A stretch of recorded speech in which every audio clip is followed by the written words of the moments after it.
xazulula okanye wahlule libe zizandi.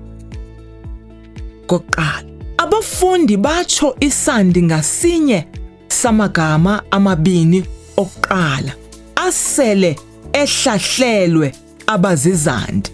Okwesibini, mabaqhwabe ngokwezandi. Umzekelo, baqhwaba njengokuba bebiza isandi ngasinye. Okwesithathu, okulandelayo, bahlahlela amagama aseleyo abezizandi ngokuyithetha.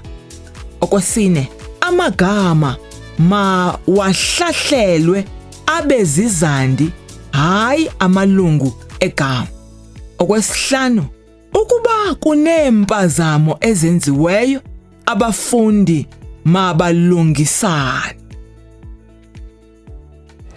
Siza kohlula amagama ngokwezandi. Yo, iyo, oyo, yihoye, khawo, itsha, khwitsha.